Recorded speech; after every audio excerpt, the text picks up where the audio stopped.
Muy buenos días, mis amados hermanos, Dios los bendiga.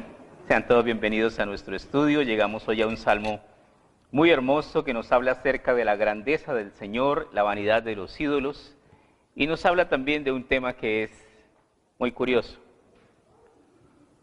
cuando las bendiciones se vuelven en maldiciones. Tenemos conceptos antibíblicos en nuestra vida cotidiana y a veces ese dicho que se maneja muy comúnmente, Dios aprieta pero no ahorca, y que no es cierto. Dios aprieta y ahorca. Dios es un Dios que ama a los que lo aman, pero si usted no lo ama, lo tratará como un enemigo, un contrario, y lo destruirá. Sin embargo, la gracia y el amor de Dios es tan grande que se abre generosamente para que todo aquel que en Él crea no se pierda, mas tenga vida eterna. Vamos a orar.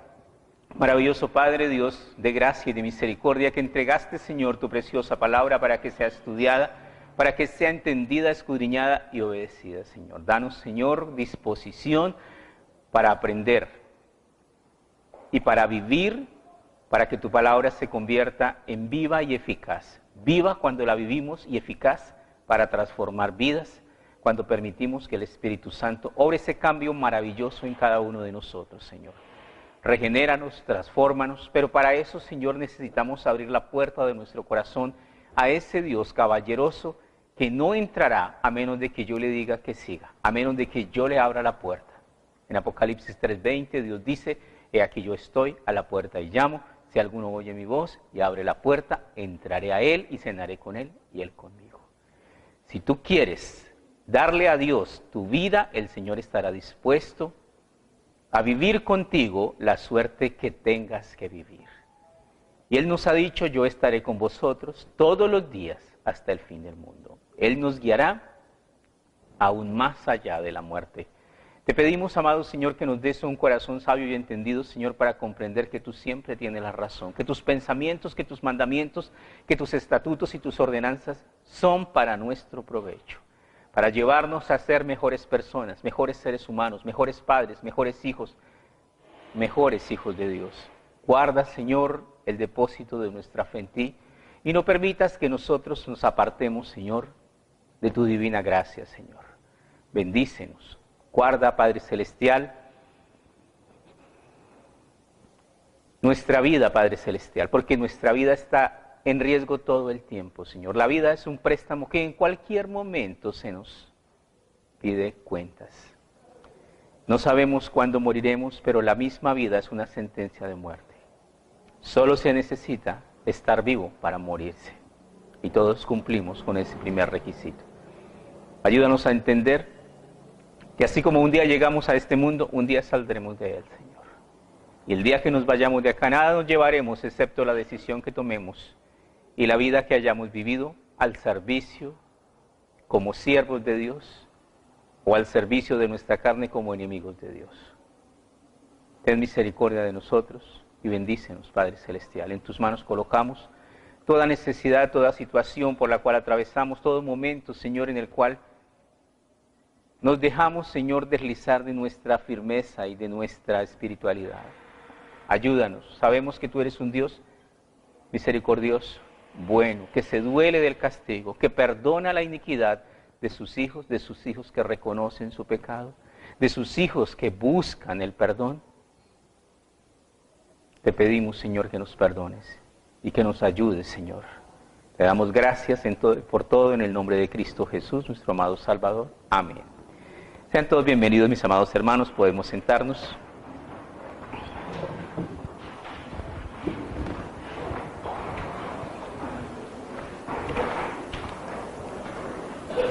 Abramos nuestras Biblias en el Salmo 135. Este salmo es un salmo muy hermoso y nos habla acerca de la grandeza del Señor, la vanidad de los ídolos y los momentos en los cuales las bendiciones de Dios se pueden convertir en maldiciones. Iniciamos nuestro estudio, los primeros versículos del 1 al 3, dice: Alabad el nombre de Jehová, alabadle, siervos de Jehová, los que estáis en la casa de Jehová, en los atrios de la casa de nuestro Dios. Alabad, porque Él es bueno. Cantad salmos a su nombre, porque Él es benigno. Entonces, ¿qué tenemos acá en estos primeros 3 versículos? Una abierta y clara exhortación a aprender a alabar a Dios. A veces nosotros somos contenciosos. Lo que pasa es que yo no tengo una voz bonita, lo que pasa es que a mí no me gusta cantar, lo que pasa es que a Dios le gusta que le cantes y no va a aceptar ninguna excusa. Dios quiere que nosotros, sus siervos, le cantemos. La palabra dice que Él habita en las alabanzas de su pueblo. No lo vamos a entender sino cuando llegamos a ser padres y entonces nuestros hijos nos cantan unas canciones en un tono chillón, horroroso, totalmente fuera de melodía, de ritmo, de armonía, de todo. ¿Y usted cómo lo escucha? Ay, tan lindo que canta mi chinito. Sí. Pero mentiras, ese chino canta una voz estrepitosa, chillona, horrible. ¿Por qué usted dice que canta bonito? Porque es su hijo. Y es así de simple. Todo padre considera que su hijo canta ¿cómo? Divino. Dios es Padre y es Padre de nosotros y nosotros somos sus hijos. No se preocupe porque tenga una voz estrepitosa y fea. Dios siempre va a decir que canta bonito. Mi chinito canta muy bonito. ¿Sí? Nosotros que anhelamos esos cánticos hermosos de nuestros hijos, así también nuestro Dios anhela que nosotros tengamos corazón dispuesto para alabar al Señor. En el libro de Isaías, capítulo 43, versículo 21, Isaías 43, 21. En el libro de Isaías, capítulo 43, versículo 21, dice lo siguiente: este pueblo he creado para mí, mis alabanzas publicará. Ese es el decreto de Dios. Este pueblo es mío y yo quiero que me cante. Cuando uno va al ejército, uno dice, ay no, a mí no me gusta marchar, el orden cerrado, uy no, qué jartera, yo no lo voy a hacer. No lo haga y verá cómo le va. Póngase y verá que allá afina. Nosotros debemos aprender a cantarle al Señor y debemos deleitarnos en nuestra alabanza con el Señor y debemos de subir al tercer cielo a cantarle a Dios. ¿Cómo se puede hacer eso? Con el alma y con el corazón. Nuestro Dios es un Dios que quiere y que anhela que nosotros le adoremos. Y nos dice aquí muy claramente, este pueblo he creado para mí, mis alabanzas publicará. ¿Qué tan importante es la alabanza para Dios? Supremamente importante. Es tan importante que en el cielo no se arreglan casas, no se arreglan iglesias, no se paga arriendo. En el cielo, cuando lleguemos al cielo, no hay nada que hacer, excepto que cantar, alabar al Señor. Cuando lleguemos al cielo, o sea que cuando yo llegue al cielo me van a dar una arpita y ándale, toque y cante. Estás en lo cierto. Muy posiblemente te van a dar una arpita y te van a decir, hágale mi hijo a cantar. ¿Por cuánto tiempo? Por la eternidad, por los siglos de los siglos. Si esa es mi existencia, ¿no cree que es justo que debo aprender a cantar? Sí. A Dios le encanta que le cantes, a Dios le fascina que le cantemos y por eso nosotros debemos colocar nuestro interés en aprender a alabar al Señor, pero hay que alabarle con el corazón, hay que alabarle con entendimiento, hay que alabarle con todo nuestro ser. Dios sabe cuando estamos cantando y estamos pensando en la olla en el sancocho de mediodía, estamos pensando en que algo nos faltó hacer. No, eso no sirve, esa alabanza es perdida. Eso es solo ruido. A Dios hay que cantarle ¿con qué? Con el alma y con el corazón. Hay que tener toda la intención de adorar al Rey de Reyes, al Señor de Señores. Salmo 30, versículos 4 y 5. Salmo 30, versículos 4 y 5.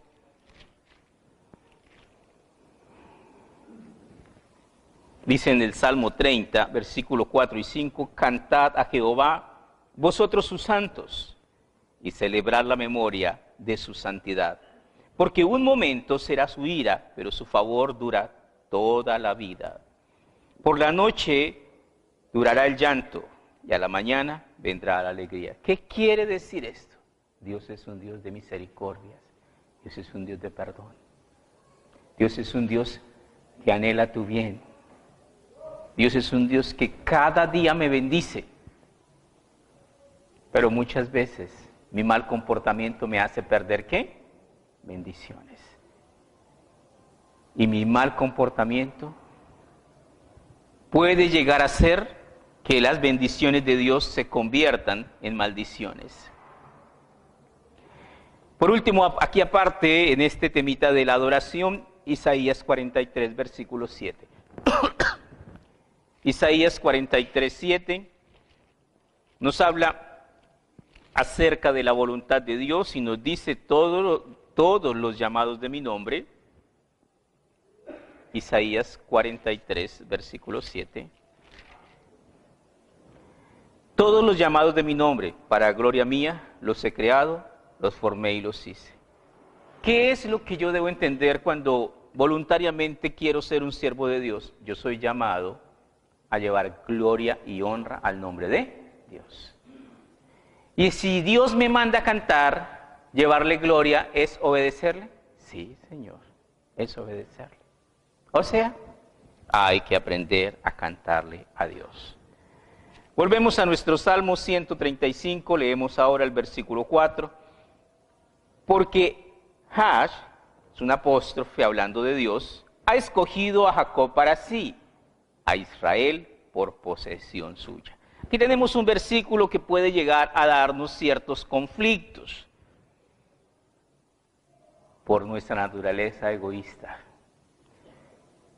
Todavía hay muchos cristianos en nuestros días que le tienen celos al pueblo de Israel. Es que Dios le dio lo mejor a los judíos. Es que las mejores promesas de la Biblia son para los judíos. ¿Está usted seguro? No, es que Dios caprichosamente escogió un pueblo. Sí, Dios caprichosamente escogió un pueblo y se llama el pueblo de Israel. ¿Por qué? Porque todo es de Él. Y Él dijo, este pueblo es escogido para mí. Y ya. Si todo es de Él, ¿puede escoger un pueblo para Él? Claro, Él es soberano, Él es el rey y el dueño de todas las cosas. Aquí nos dice algo maravilloso y a veces muy mal entendido, porque Jah ha escogido a Jacob para sí, a Israel por posesión suya. Y esto nos habla de algo muy importante, que a veces dejamos de ver las cosas más especiales que la palabra de Dios nos ofrece, y es precisamente porque nos cegamos frente a cosas que no queremos entender. Vamos a ir al Salmo 24, versículos del 1 al 6, Salmo 24, versículos del 1 al 6, y en el Salmo 24 nos aclara algunas cosas que son importantes que nosotros entendamos. Salmo 24, del 1 al 6, dice en el Salmo 24, de Jehová es la tierra y su plenitud, el mundo y los que en él habitan, todos. El aire que respiramos es prestado. La pintota que tenemos también nos la prestaron. Todo lo que tenemos es prestado. Todo es de aquí de la tierra. Y cuando nos muramos, ¿qué nos llevamos? Nada. Los únicos que se reúnen frente al cuerpo muerto y dicen tan bueno que era, serán los gusanos. Buenísimo.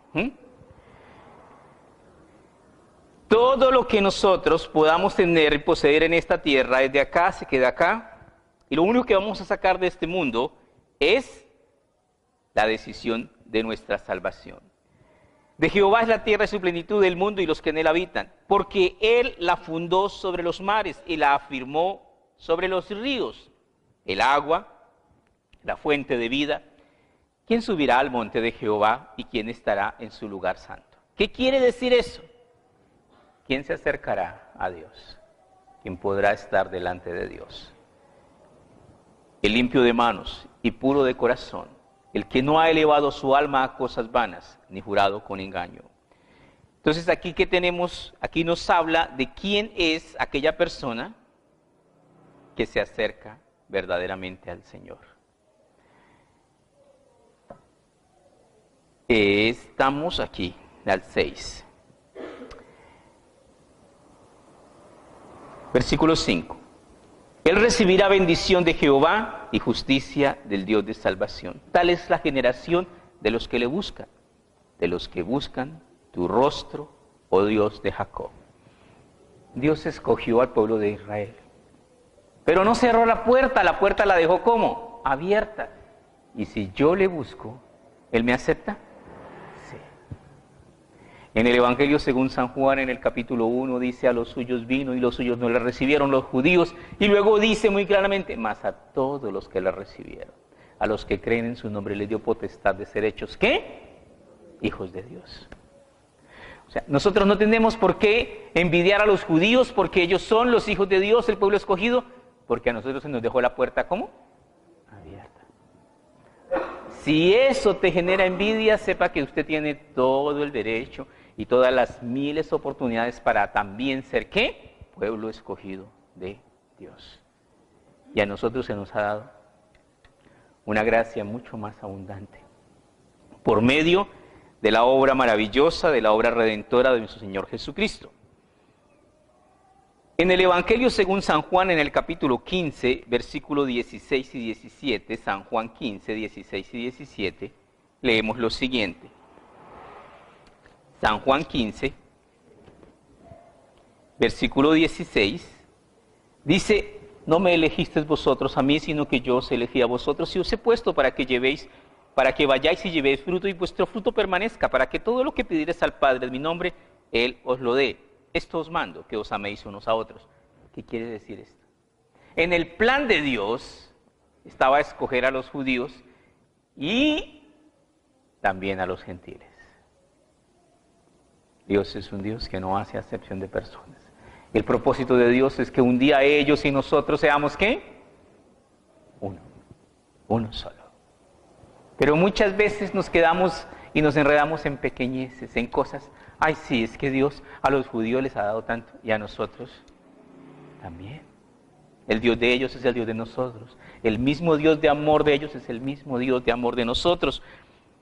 Si tú quieres ser tratado por Dios como un hijo amado, compórtate como un hijo amado.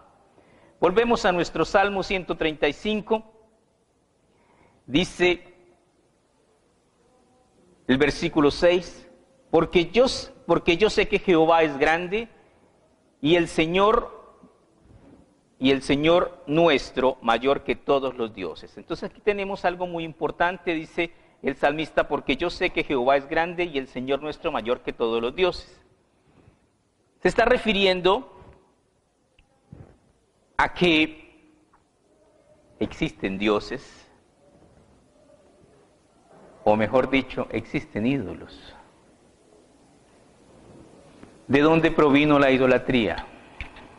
¿Sabe usted de dónde se originó la idolatría? La idolatría nació en el cielo. ¿De dónde?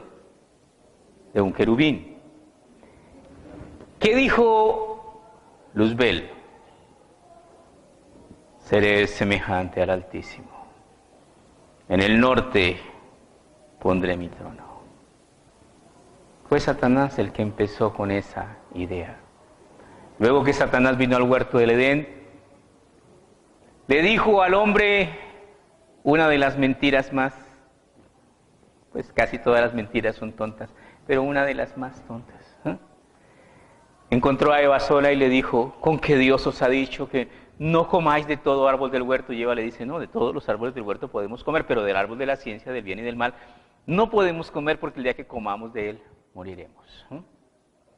Y Satanás aprovecha y le dice, no moriréis, sino que sabe Dios que el día que comáis de él serán abiertos vuestros ojos y seréis dioses.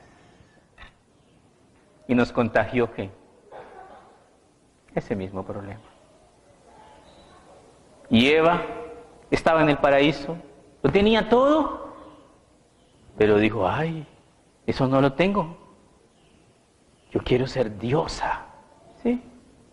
Y eso llenó su corazón de avaricia, de orgullo. Y comió y se convirtió en diosa. No, eso es falso. ¿Tú sabes qué es lo único que Dios no conoce? Dice la palabra de Dios, otro Dios como Él, porque no hay otro Dios. Tenemos una idea también muy equivocada y pensamos que Dios y lo opuesto de Dios es el diablo. No, el diablo no le da a Dios ni por los talones. Satanás es un ángel creado. ¿Creado por quién? Por Dios. No es Dios. El poder de Dios, la majestuosidad de Dios, no tiene comparación. Dios es único. No existe. Que hay budas, que hay muchos que los hombres dicen que son ¿qué? Dioses. Eso es otra cosa. Pero que haya otro Dios, no existe otro Dios. Solo hay un único Dios manifestado en tres personas distintas, que son Dios Padre, Dios Hijo y Dios Espíritu Santo. Y esa es la doctrina que está por todo el consejo de la palabra de Dios. Los tres son tres, los tres son Dios, pero los tres son uno. Entonces tenemos acá, dice, porque yo sé que Jehová es grande y el Señor nuestro mayor que todos los dioses. Versículo 6, todo lo que Jehová quiere lo hace en los cielos y en la tierra, en los mares y en los abismos. ¿Cuáles abismos? ¿Sabía usted que el hombre ha ido a la luna, pero no conoce la profundidad del océano? ¿Sabía usted que hay un abismo en donde se encierran espíritus? ¿Cuál es? El Seol, el Hades, el infierno. Ese se llama el abismo. Todo lo que Jehová quiere lo hace en los cielos y en la tierra, en los mares y en todos los abismos. ¿Quién manda en el infierno? Dios. No, pues es que en el infierno el diablo y sus... No, Señor. Allá manda ¿quién? Dios. Allá todos van a recibir tortura y tormento. Todos. Dios es absolutamente soberano sobre todos, sobre todas las cosas. Esta parte a veces es muy difícil de entender, desafortunadamente a veces para entender cosas como estas, Dios tiene que triturarnos, como le pasó al rey Nabucodonosor. En el libro de Daniel, en el capítulo 4, vamos a ver un pedacito. El rey Nabucodonosor en el capítulo 4 estaba todo soberbio y todo hinchado de orgullo porque tenía un imperio llamado Babilonia, un imperio supremamente grande, y era un hombre muy poderoso, y era el imperio que controlaba el mundo. Y en un momento de grandeza y de exaltación de su ego, se dijo él mismo, ¿no es esta la Babilonia que yo edifiqué con la fuerza de mi brazo, para gloria de mi majestad? Y le dieron una sentencia. ¿Cuál? Vas a ser burro 7 años. Esa fue la sentencia. Inmediatamente se volvió ¿qué? Burro. Físicamente era el mismo rey, pero su corazón de hombre le fue cambiado a corazón ¿de qué? De burro. Y duró 7 años y la gente lo veía, ahí va el rey. Su cabello le creció, sus uñas se volvieron grandes y con los asnos salvajes y comía hierba del campo. ¿Qué pasó? Dios sabe humillar. ¿A quiénes? A los orgullosos. Vamos a leer un poquito a Daniel 4, versículo 35. Daniel 4, versículo 35. Ya terminando el castigo, dice el versículo 35, dice Nabucodonosor, todos los habitantes de la tierra son considerados como nada. Él hace según su voluntad en el ejército del cielo. Dios manda totalmente en el cielo y en los habitantes de la tierra. Y no hay quien detenga su mano, ni le diga, ¿qué haces? En aquel mismo tiempo mi razón me fue devuelta y la majestad de mi reino y mi dignidad y mi grandeza volvieron a mí, y mis gobernadores y mis consejeros me buscaron, y fui restablecido en mi reino, y mayor grandeza me fue añadida. Ahora yo, Nabucodonosor, alabo, engrandezco y glorifico al Rey del cielo, porque todas sus obras son verdaderas y sus caminos justos. Él puede humillar a los que andan con soberbia. ¿Y por qué lo dice Nabucodonosor? Por experiencia propia. Él puede humillar a los que andan con soberbia. Por eso tenemos que aprender siempre a estar humillados. ¿Delante de quién? Delante de nuestro Dios. Si el Señor te bendice, no te ensoberbezcas. Aprende a estar humilde. ¿Por qué? Porque en algún momento Dios puede hacer cosas terribles contra nosotros. Todo lo que Jehová quiere lo hace en los cielos y en la tierra, en los mares, en todos los abismos. Dios manda. Hace subir las nubes de los extremos de la tierra. Hace los relámpagos para la lluvia. Saca de sus depósitos los vientos. Todo esto del agua, el ciclo del agua, uno no lo ve, la maravilla de la bondad, de la gracia, de la misericordia de Dios. Pero cuando nos falta el agua, pero cuando usted abre la llave y no llega agua y no llega, usted dice, uy, Dios mío, no hay ni para echarle al baño. Y entonces uno dice, uy, la verdad, el agua es muy necesaria. Sin embargo, ¿con qué destruyó Dios en el libro del Génesis a toda la humanidad? Bueno, solo se salvaron 8 en el arca de Noé. ¿Con qué los destruyó Dios? ¿Qué les echó? Agua. Agua. Cuando las bendiciones se convierten ¿en qué? En maldiciones. Y la pregunta es, ¿por qué? Dice, y vio Jehová que la maldad de los hombres en la tierra era mucha y que todo designio de los pensamientos de ellos era de continuo solamente el mal. Y entonces dijo, raeré de la faz de la tierra al hombre que he creado. Esto lo podemos ver, parte de todo esto, en el libro de Génesis, en el capítulo 7, versículos 10 al 12. Génesis 7, versículo 10 al 12. Vamos a leer un pedacito allá, Génesis 7.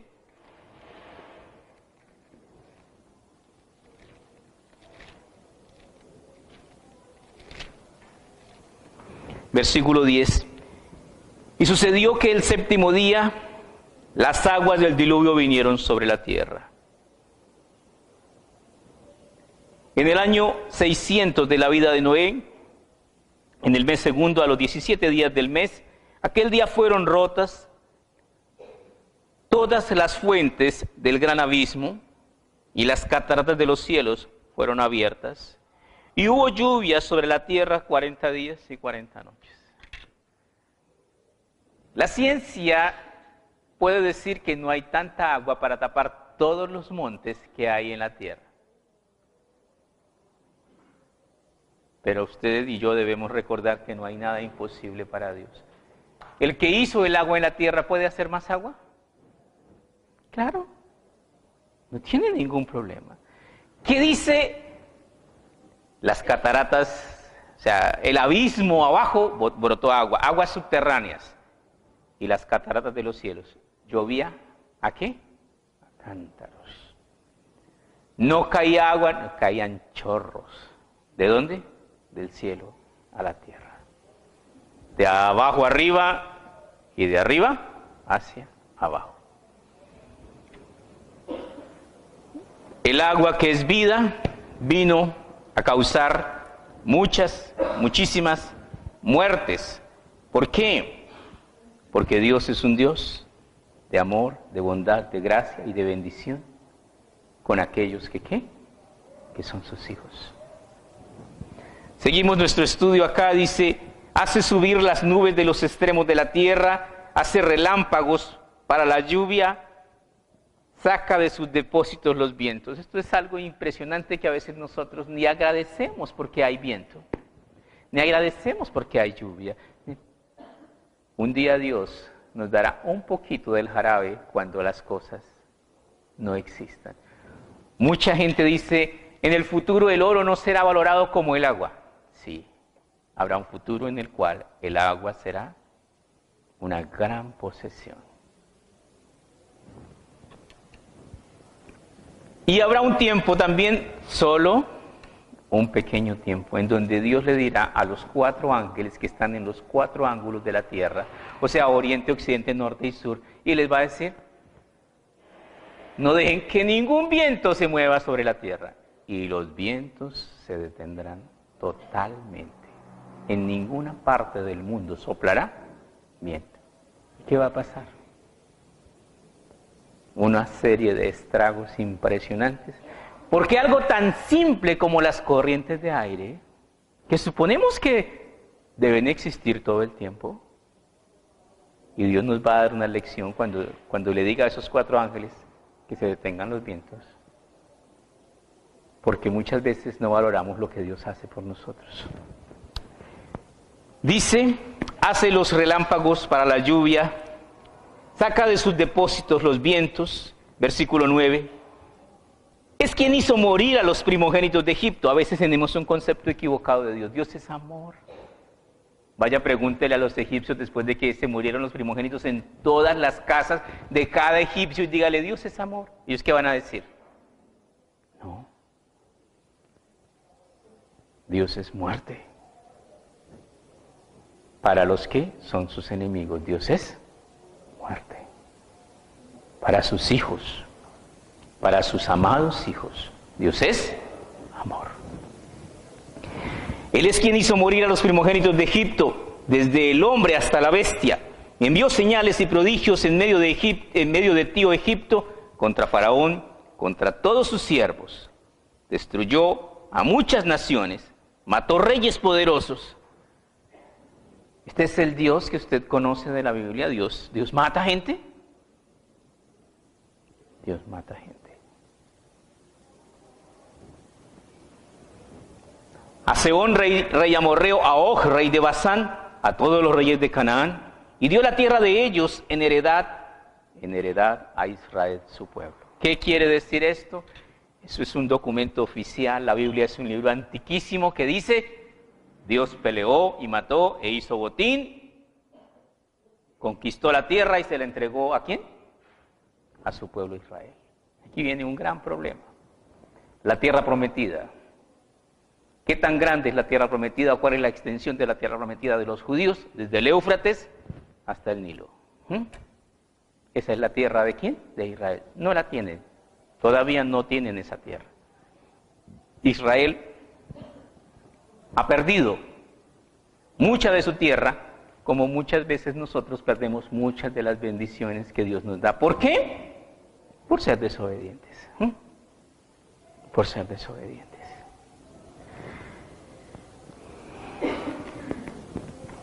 Entonces aquí Dios nos dice que Él es, no en vano se le llama, Jehová de los ejércitos, es un guerrero, y dio la tierra de ellos en heredad a Israel, su pueblo. Nuevamente recordamos, Dios es soberano, todo lo que Él hizo le pertenece y tiene el derecho de darlo a quien Él quiera. Libro de Éxodo, capítulo 19, versículo 5. Éxodo 19, versículo 5. En Éxodo 19, 5 dice algo muy hermoso, dice lo siguiente: ahora pues, si dieres oído a mi voz y guardares mi pacto, vosotros seréis mi especial tesoro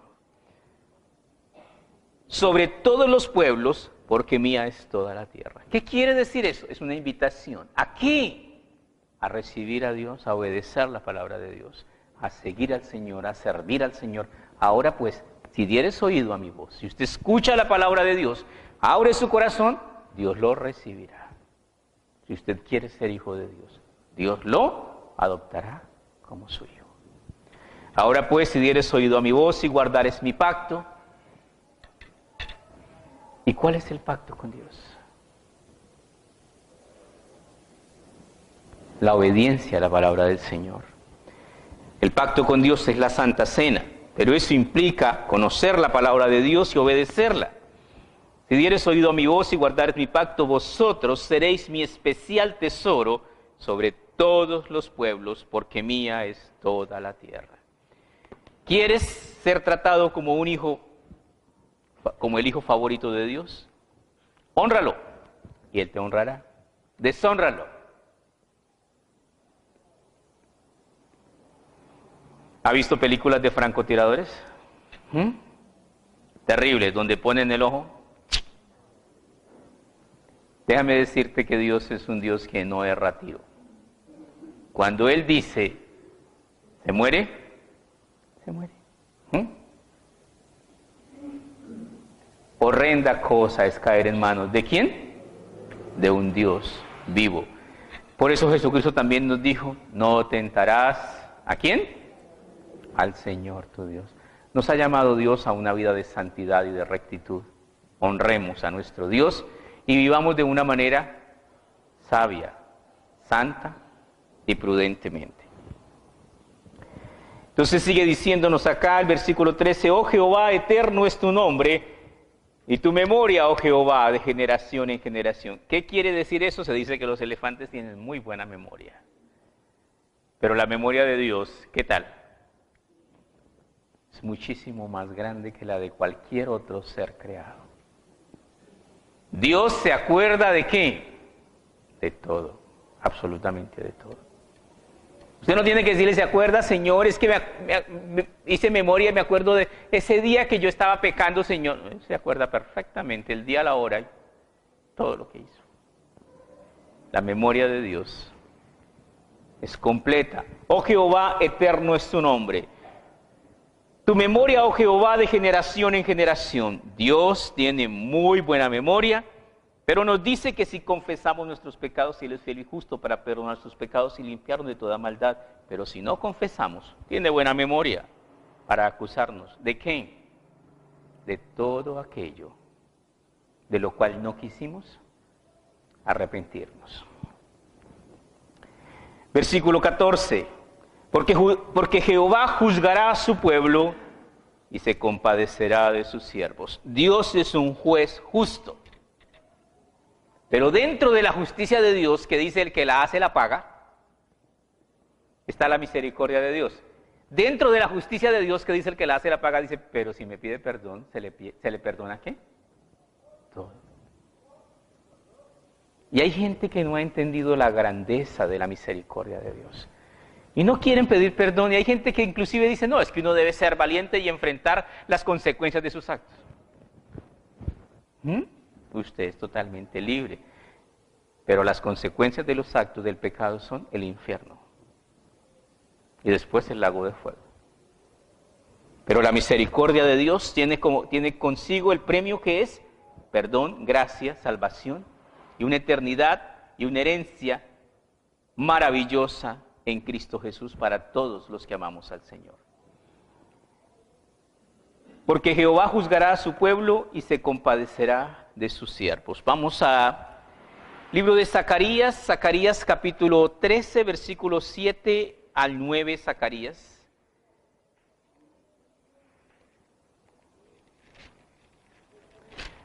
Zacarías 13, en el libro de Zacarías nos habla maravillosamente del amor de Dios por su pueblo.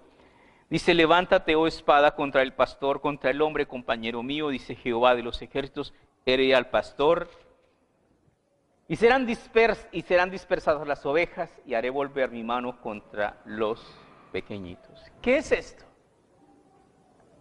Parece un verso muy curioso. El pastor fue herido, Jesucristo fue crucificado. Y después de eso los cristianos fueron perseguidos. Más de 6 millones de mártires entregaron su vida, orgullosos de ser tenidos por dignos de morir por el nombre de Jesucristo. Acontecerá en toda la tierra prometida, la tierra de Israel, el pueblo judío, dice Jehová, que 2/3 partes serán cortadas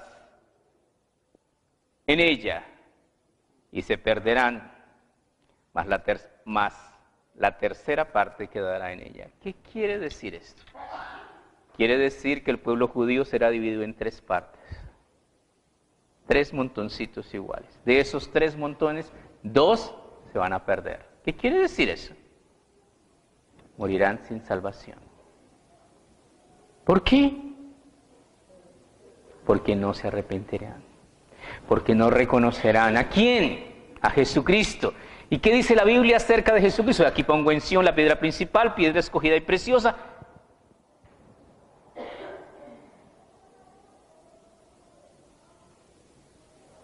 Sobre quien ella cayere le desmenuzará, pero quien cayere sobre ella será quebrantado. ¿Qué quiere decir? Hay otro verso precioso que dice lo siguiente. Libro de los Hechos, capítulo 4, versículo 11. Este es Jesús, la piedra reprobada por vosotros los edificadores, el cual ha venido a ser cabeza del ángulo. Y en ningún otro hay salvación, porque no hay otro nombre bajo el cielo dado a los hombres en quien podamos ser salvos. ¿Qué quiere decir eso? Solo en Jesús hay salvación. Eso quiere decir. Si nosotros lo llevamos hoy día a nuestros días, ¿los judíos creen en Jesucristo? No. Y Dios dice que solo en Jesús hay salvación. Entonces, ¿qué está pasando? Los que no crean no se salvarán. Pues 2/3 partes del pueblo judío no creerán. ¿Y qué? Y se perderán. Pero 1/3 parte creerá. ¿Y qué va a pasar? Y se salvará. Y meteré en el fuego a la 1/3 parte y los fundiré como se funde la plata y los probaré como se prueba el oro. ¿Qué es ese horno de fuego? La tribulación y la gran tribulación. Y en el tiempo de tribulación y la gran tribulación, cuando el pueblo judío sea diezmado y casi nuevamente exterminado, un pequeño remanente del pueblo judío que sobrevivirá dirá, ¿qué? Y yo diré, dice, él invocará mi nombre y yo le oiré. Y diré, pueblo mío, y él dirá, Jehová es mi Dios. ¿Qué quiere decir eso? Serán verdaderos, ¿qué? Creyentes. ¿En quién? En su Dios y en su Mesías Jesús. Pero esa es la misericordia de Dios con su pueblo, como la ha tenido todos estos años de gracia. Vamos llegando al 2020, tiempo en el cual Dios ha derramado su preciosa gracia sobre el pueblo gentil. Volvemos a nuestro estudio. Dice, porque Jehová juzgará a su pueblo y se compadecerá de sus siervos. Dios es correcto, pero es un Dios misericordioso. Los ídolos de las naciones son plata y oro, obra de manos de hombres. Tienen boca y no hablan, tienen ojos y no ven, tienen orejas y no oyen, tampoco hay aliento en sus bocas. Semejantes a ellos son los que los hacen, todos los que en ellos confían. ¿Qué? Son necios. No hay un Dios como nuestro Dios. Un día todos irán a la presencia de Dios para rendir cuentas. Y el Señor juzgará a cada uno conforme a sus obras. Termina de una manera maravillosa este salmo diciéndonos, casa de Israel, bendecida Jehová. Casa de Aarón, bendecida Jehová. Casa de Leví, bendecida Jehová. Los que teméis a Jehová, bendecid a Jehová. ¿Qué quiere decir bendecir a Dios? ¿Das gracias a Dios por todo? Das gracias a Dios por tus alimentos, das gracias a Dios por preservarte la vida, das gracias a Dios por el aire que respiras, das gracias a Dios por todas las cosas que ocurren a nuestro alrededor. Eso quiere decir. Tenemos que aprender a ser agradecidos porque la misericordia de Dios es muy preciosa.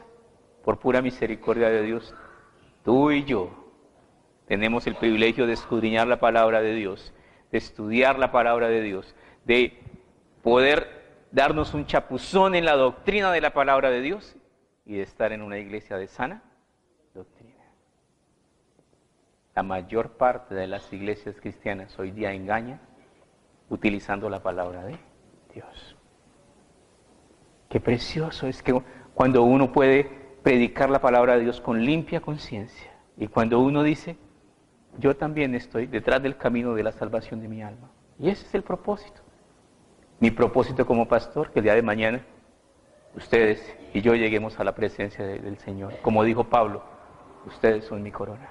Entonces seguimos acá leyendo, dice, desde Sión sea bendecido Jehová, quien mora en Jerusalén, aleluya. Terminamos con un versículo que Jesús le dijo a la mujer samaritana, pero es una frase maravillosa que Dios nos dice a todos nosotros, porque muchas veces desconocemos una verdad muy profunda. ¿Cuál es? Evangelio según San Juan, capítulo 4, versículo 22. San Juan 4, 22. En el Evangelio según San Juan, Jesucristo hablando con una mujer de una vida bastante de mala reputación, le dice a esta mujer unas palabras muy especiales. San Juan capítulo 4, versículo 22, le dice lo siguiente.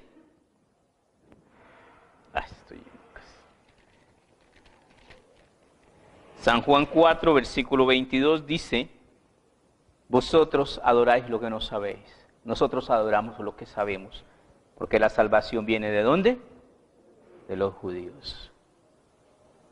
Muchos de los cristianos, de los del pueblo de Dios, no entienden que con los judíos tenemos una deuda espiritual. Nuestro Mesías viene de allá. La mujer le dijo, ustedes dicen que es en Jerusalén, nosotros decimos que es acá, en este monte. Y Jesucristo le dijo, ustedes adoran lo que no saben. Nosotros adoramos lo que sabemos. Porque la salvación viene de los judíos. Israel es el pueblo de Dios. Pero nosotros somos los adoptados. ¿Y sabe qué pasa cuando el adoptado se porta mejor que el hijo? ¿Qué pasa? Va a ser más bendecido. Y por eso, muchas bendiciones, muchas de las bendiciones de la palabra de Dios se han derramado más abundantemente sobre el pueblo gentil que sobre el pueblo judío. Así que realmente tenemos mucho que agradecerle a nuestro Dios, a su bondad y a su gracia. Vamos a orar. Maravilloso Señor, Dios Todopoderoso, te damos gracias por tu palabra preciosa, toda ella, Señor, llena de bendiciones para aquellos conquistadores de las bendiciones que Dios ha puesto para que nosotros alcancemos, Señor. Tú eres un Dios de promesas reales, Señor. Tú eres un Dios, Señor, que cumples tus promesas. Te damos gracias, Padre Celestial, por todas las promesas preciosas que tienes que tienes en la Biblia para nosotros.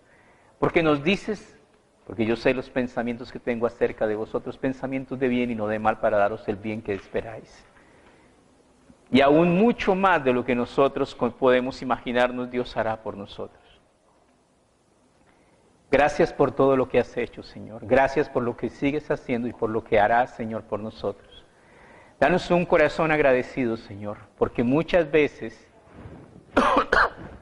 el mundo y el materialismo, Señor, llega hasta el corazón de nosotros como cristianos. Tú nos dices en tu palabra, no améis al mundo ni las cosas que están en el mundo. Si alguno ama al mundo, el amor del Padre no está en él, porque todo lo que hay en el mundo, los deseos de la carne, los deseos de los ojos y la vanagloria de la vida, no provienen del Padre, sino del mundo. Y el mundo pasa y sus deseos, pero el que hace la voluntad de Dios permanece para siempre. Danos, Señor, el anhelo, danos el querer y el hacer tu buena voluntad, Señor. Ayúdanos, Señor, a entender, pero no podremos hacer tu voluntad a menos que estudiemos tu palabra, a menos que dispongamos nuestro corazón, Señor. Pero también necesitamos, Señor, ser limpios, pues sin santidad nadie verá a Dios. Y la santidad no emana, Señor, de nuestro necio corazón. La santidad viene de ti, Señor. Te pedimos, Señor, que limpies nuestro corazón de todos esos pecados, de todos esos errores que neciamente, Señor, nosotros cometemos, Señor. Somos vendidos al pecado. Te pedimos, amado Señor, que tú nos traigas tu preciosa bendición, tu divina gracia. Que tú cambies nuestra vida, cambies nuestra mente. Ayúdanos a entender, Señor, que vamos de camino por esta vida, Señor. Somos peregrinos. Y que todo nuestro hacer está siendo probado para que cada uno reciba lo que le corresponda.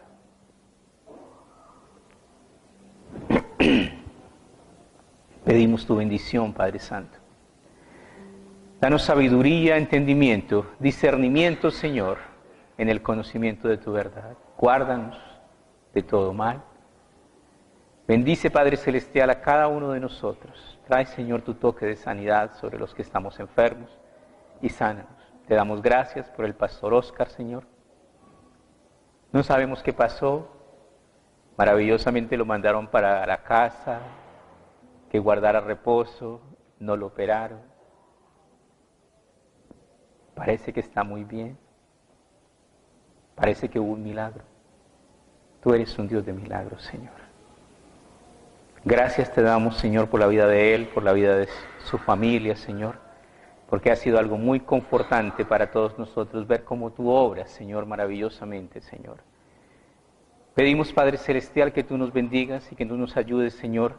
Oramos, Señor, por las familias de nuestra congregación y todas las personas, Señor, que anhelan ser irreprensibles delante de ti, Señor. Ayúdanos, Señor, a vivir una vida organizada y dirigida por tu palabra, Señor. También bendecimos lo que voluntariamente apartamos en diezmos y ofrendas. Y te pedimos, amado Dios, que nos ayudes a entender el mandamiento, Señor, del dar. Tu palabra dice claramente, cada uno dé como propuso en su corazón, no por tristeza, no por negocio, no por necesidad, porque Dios ama al dador alegre. Cuando nosotros querramos dar una ofrenda, debemos presentarla en oración al Señor. Debemos ir al alfolí como quien va ante la misma presencia del Señor. Y de esta manera nuestra ofrenda será acepta y será agradable delante de Él. Te pedimos tu bendición, Padre Celestial, dándote gracias en todo y por todo, en el nombre de Cristo Jesús, nuestro amado Salvador. Amén.